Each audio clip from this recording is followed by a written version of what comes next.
is Orianthi, and you're on BackstageAxxess.com, where the real show begins.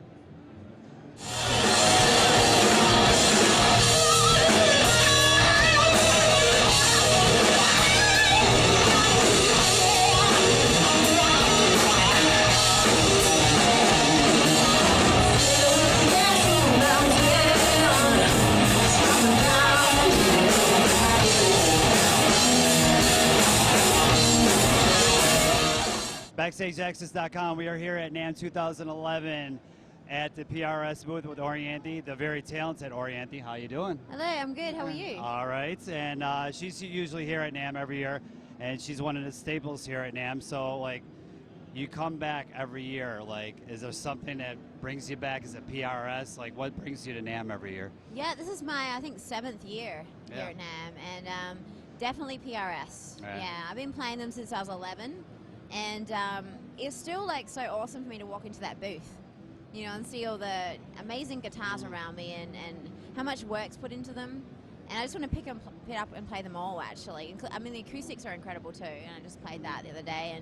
And having my own model in there is pretty insane. Right. You know, it's like, it's still very surreal to me. You know? And that just came out last year, correct? Yeah. Your own model, yeah. right? Just came out, and you know, I'm really happy with it, and I think it's so cool that it's at, you know, it's an SE and it's affordable for kids to pick up and play it, and I just love the guitar so much. So it's great to have their support, and I'm gonna be playing them for like forever. So we were just mentioning that her model came out at the 2010 NAMM.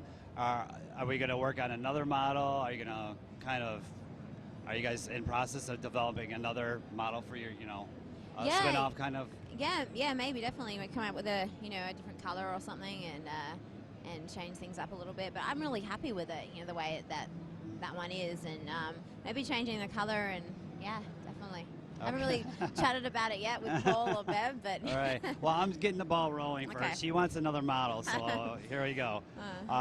Your sophomore, I believe, was released late 2009, which spawned a top 20 single according to you. What was your reaction when you found out? It was like, wow, I have a top 20 single. Like, how did that make you feel? Yeah, that was pretty crazy. Yeah. Yeah. Mm-hmm.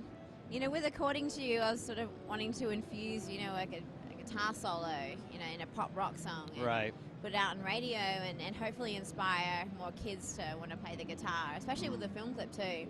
Kind of went for a, you know, Guitar Hero thing with the guitar down the, you know, the front of the screen. And it's been so cool getting like so many emails and messages from young boys and girls. They're like, we saw the film clip, we heard the song, and it's inspired us to play guitar.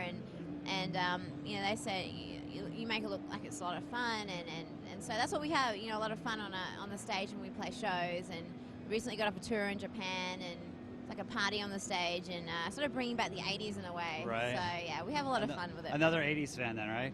Definitely. Yeah. So what 80s band, like, what do you try to mantra yourself after? Like, what band do you like? Okay, I want to be a little bit like, who's the band? Oh, I just love the way that, you know, some bands in the 80s weren't afraid of, like, you know, just having so much fun on the stage, expressing themselves through the music, so many guitar solos in the music, the way they dressed as well, you know, it's like so colorful. All right. You know, like Def Leppard and Aerosmith and Van Halen and White Snake and, you know, all those bands. It's like, I just love it. So I kind of wish I was born in the 70s so I could have, you know, I don't know, 60s and enjoyed the 80s, but, you know, sort of bring it back now, you know, in a way. What's your follow-up plans for your next CD? Are we going to go into like a more of a rock type? Is that what you're trying to aim for the next record? Yeah, definitely. Been writing. We're on tour with Adam Lambert, and did a headlining tour in Japan, and just been writing on the road constantly. So come up with quite a few songs for the record. Going to go in real soon with Howard Benson and record them all, and it's very, very rock. Okay. Yeah. And when can we expect a release for that? I'm just trying to think. Maybe like the single would come out mid this year. Okay. And then the record later on. Are we gonna do, I'm sure, a tour to follow up? When can you expect to be out on the road to support the album? As soon as the record's done. Okay. You know, as soon as it's done. It shouldn't take too long to record. You know, I kind of just want to go in and put it all down and get it done, you know, pretty quickly, and have that sort of like, you know, rawness to it after, you know, getting off the road. And we actually played a couple of the new songs live in Japan to see how the audience took to it, and yeah, the comments back have been like, we really love the new rock direction. So yeah. What's are you going to be doing some sporadic tour dates to kind of keep your chops up live, or is it strictly a studio thing for you until the album comes out? Well, I'm playing tonight. Well, besides tonight at NAMM, obviously, at the Marriott stage. No, it's 9 o'clock. But other than that, you know, there's no shows coming up right now. It's all, I think, going to be in the studio, you know. But I love jamming with different people, so yeah. I mean, if I'm after jam, then I'll get up and play, definitely. So. And she has jammed with I mean, everybody from Steve Vai. Obviously, everybody knows you play with Michael Jackson. At your such a young age, like, if there's somebody out there that you haven't played with, who would that be? Oh gosh, I'd love to play B.B. King. Okay. And also Keith Urban. Okay. Awesome. Yeah, Eric Clapton. You know, Eric Clapton comes up a lot when I ask that question. Everybody says Eric Clapton, so. You know, Eric, if you're listening, if you're ever going to see this, you know, there's a lot of people who want to play with you, so share the stage with, you know, bright young talent right here. You know, as being such a great guitarist, I'm sure you get offered, you know, a lot of like, oh, come and join our band. You know, we want you to join our band, and but I know you keep your solo thing. You know, obviously you want to do that. Is there any temptation ever like to do something like that and do also your solo project? Yeah, definitely. I love collaborating with different artists and just being the guitar player.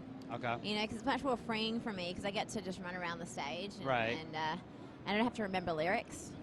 I can just rock out and have fun. So that's always, you know, awesome being able to do that and getting invited to jam out. But I love doing my own thing as well. And you know, then looking out into the audience when you're singing and seeing people sing back to you is always, you know, awesome. So I love doing both. Yeah. Any, I think Carrie Underwood wanted you to. Did she offer you a spot to play with her or join her band? Was that true, or? No, I actually jammed with her twice. Okay. She has her set band, but she invited me up as, you know, just a guest jammer. But yeah, that was a lot of fun. Okay. In 2011, what can we expect from Orianthi? A new record, and hopefully a tour. Okay. Yeah. And maybe a new model. If you're listening, Paul, right? Definitely check her out. A fantastic young and up-and-coming guitarist. If you haven't heard of her, you should have heard of her. Michael Jackson, if it was a ring a bell, this is it. Pick that up. You're going to see her all over it. Look for her new album. Did we have a title for it yet? No, but it's going to be very rock. Okay, very rock title from Orianthi. And 2011, check her out, BackstageAxxess.com. Thanks. And check her out when she comes out on the road. Thanks a lot. Thank you.